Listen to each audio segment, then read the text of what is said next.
Ya, kita masih membahas fenomena pedagang yang dipalak oleh preman, ada saling lapor, dan kemudian korban atau para pedagang ini menjadi tersangka. Yang kita khawatir dan ironi adalah ketika mereka jadi tidak mau lapor ke kepolisian, tapi sudah ada himbauan tadi bahwa mereka harus tetap melapor. Mudah-mudahan pelan tapi pasti kepercayaan untuk melaporkan tindak-tindak yang premanisme seperti ini harus terus dilakukan. Masih ada Kang Asep Iwan Kurniawan, pakar hukum pidana, dan Mas Sudaryono, Ketua APPSI, Asosiasi Pedagang Pasar Seluruh Indonesia.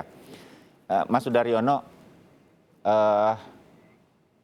ini kondisi yang saya tuh sebenar seperti Kang Asep bilang, kadang kita tuh nggak sengaja. Kalau Kang Asep mah setiap hari ngeliat, dan juga cucu seorang pedagang yang kadang-kadang ikut ke pasar. Tadi waktu break, jeda iklan, Kang Asep cerita, jadi tahu persis bahwa malak minta uang keamanan itu betul-betul terjadi. Saya sesekali melihat itu terjadi begitu. Kalau nggak pas lagi nggak sengaja, dari pedagang yang ada di luar pasar sampai yang ke dalam pasar tuh ada yang datang terus ngambil-ngambil uang itu. Saya pernah lihat lah 1 atau 2 kali selama saya ke pasar tradisional dekat rumah saya begitu.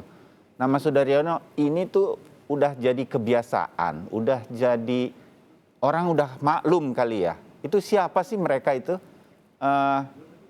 Betul-betul ngasih setoran juga ke pihak-pihak keamanan. Saya sebut aja nih, ada oknum kepolisian mungkin, oknum kelurahan, sehingga mereka kayak nggak ada yang bisa sentuh lagi. Keamanan pasar sendiri pun ya sekedar ada jadinya, tapi mereka tetap ada di situ. Itu siapa mereka, Mas Sudaryono? Dan nggak bisa ya ditertibkan sehingga pedagang tuh tenang gitu dagang. Kalau ia kasih uang iuran tuh ke yang resmi gitu, ke PD Pasar Jaya, selesai gitu. Bisa nggak sih, Mas Sudaryono? Apa tuh masalahnya? Ya, jadi pedagang pasar ini kan ya pedagang kecil ya. Jadi kita Iya. harus pahami sisi psikologisnya. Intinya mereka tuh ingin berjualan dengan damai. Nah, kemudian memang kalau kita tadi saya sudah sampaikan bahwa premanisme dan pemalakan atau pungutan liar ini memang sudah terjadi, dan biasanya ya berkedoknya tuh organisasi massa, organisasi kepemudaan, ada juga beberapa organisasi lah, begitu ya, kami tidak bisa sebutkan. Cuman memang akhirnya pedagang ini itu tidak mau ambil pusing ya. Dia tuh intinya mau berjualan dengan baik lah begitu. Selama pungutannya itu masuk akal, kemudian dengan dipungut-pungut itu mereka masih untung begitu ya, kira-kira mereka maklum lah gitu. Nah, yang terjadi adalah kalau pungutan-pungutan itu terjadi beberapa organisasi yang berbeda gitu. Oh, jadi bisa ada pungutan 2 atau 3 kali dalam satu hari dari organisasi yang berbeda? Bisa. Ya Betul, ampun. bisa. Oh. Betul. Jadi cuma ya itu tadi Bang Bayu, kan kondisi pedagang ini kan adalah rakyat kecil ya. Jadi ya mereka ini kan mau melawan juga sama siapa, saya nggak punya kawan. Kalau mau bikin asosiasi, misalnya asosiasi pedagang pasar, melawan nanti bisa-bisa karena kami tidak melakukan afiliasi atau di backing oleh seseorang atau di backing oleh satu oknum yang ya katakanlah oknum penegak begitu. Ya kami juga akhirnya kalaupun ada konflik, ya ujung-ujungnya begitu Bang, kita pedagang yang paling dirugikan gitu. Karena kan praktek ini saya kira kita harus frankly speaking ya, harus terus terang bahwa melihat diri kita sendiri, kejadian-kejadian seperti itu semua orang sudah tahu gitu. Cuma memang nggak mau ngomong gitu. Nah, yang terjadi adalah begini ya Bang.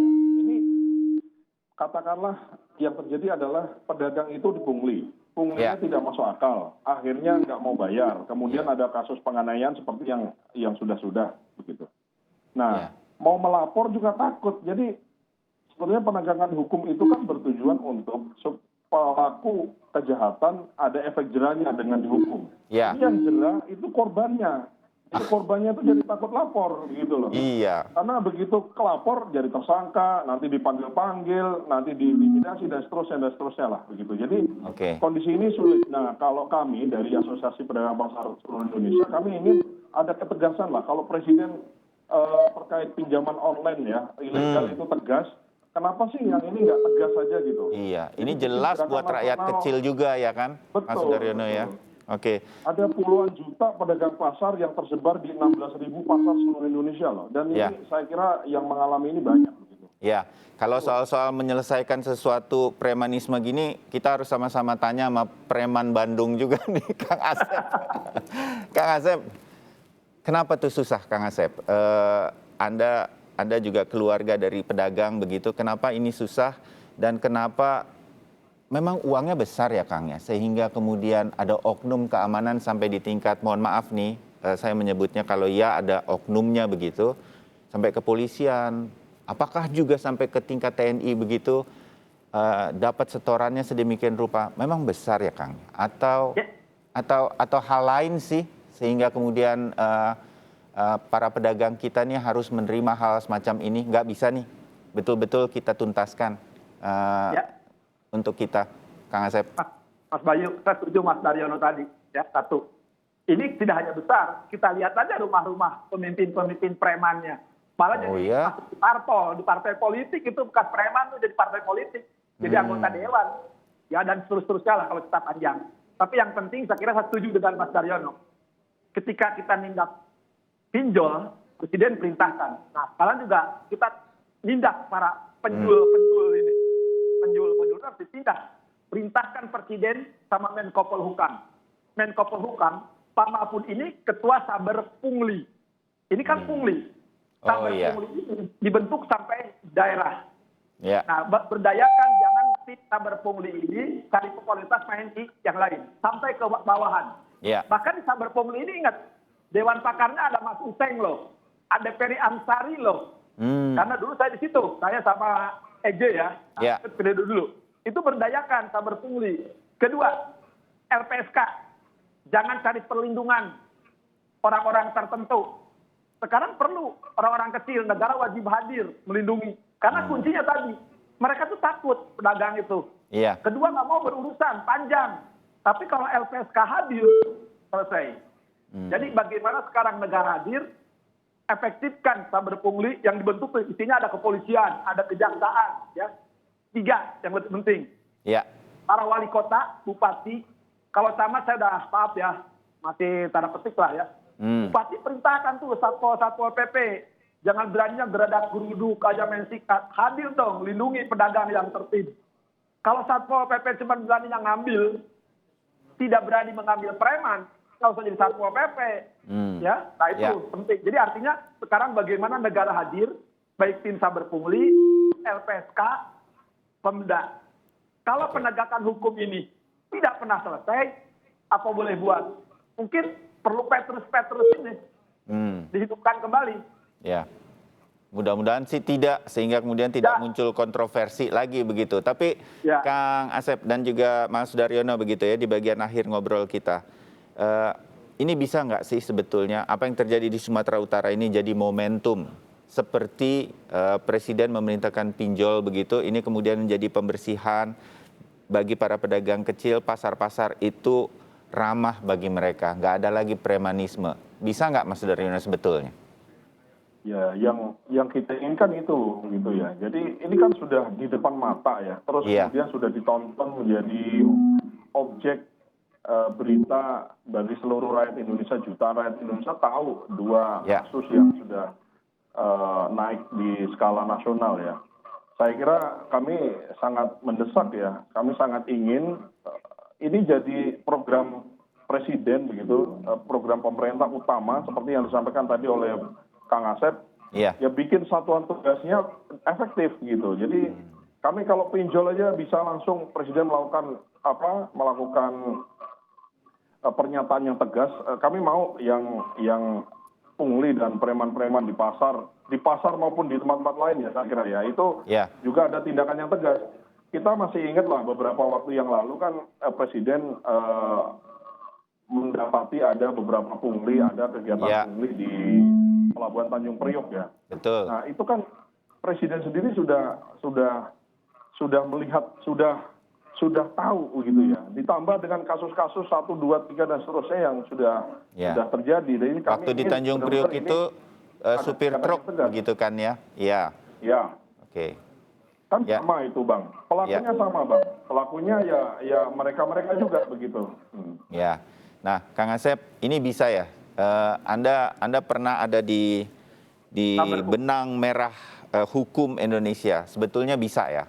Ini kita bisa lakukan ya? Sangat-sangat bisa, Mas Bayu. Jadi sekarang kalau negara tidak hadir, ini kan sedang COVID, perekonomian di bawah. Justru perekonomian bangkit itu karena UMKM, di antaranya para pedagang ini. Nah, tadi saya lupa satu.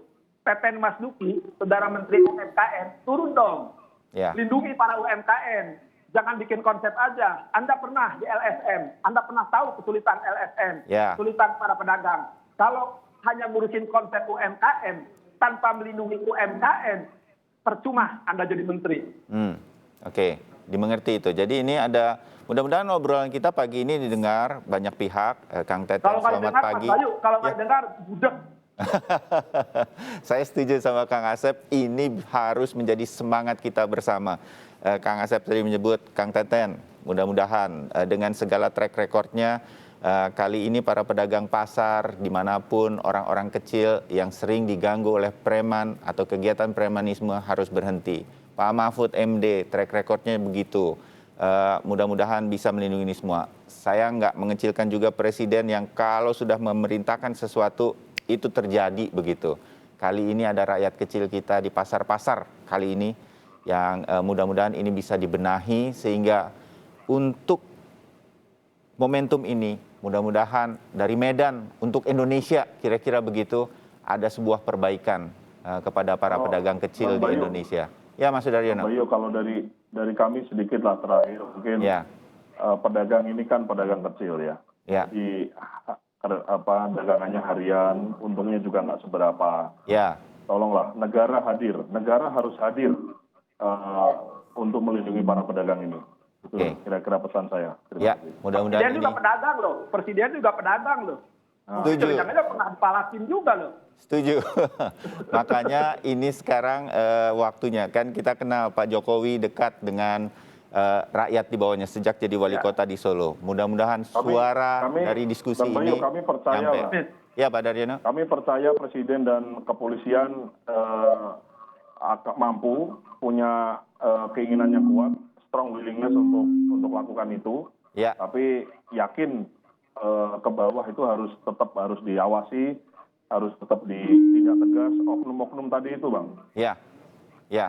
Tanpa pandang bulu. Seperti stop pinjaman online, juga bisa stop premanisme di pasar. Mudah-mudahan ini yang terjadi setelah ngobrol kita pagi hari ini. Amin. Kang Asep, terima kasih banyak. Mas Sudaryono, terima kasih banyak untuk ceritanya. Terima kasih. Mudah-mudahan ini menjadi cerminan yang baik untuk kita ke depan, termasuk untuk Kepolisian Republik Indonesia. Kita ketemu lagi di diskusi yang lain. Selamat pagi, salam sehat. Salam sehat, selamat pagi. Selamat pagi.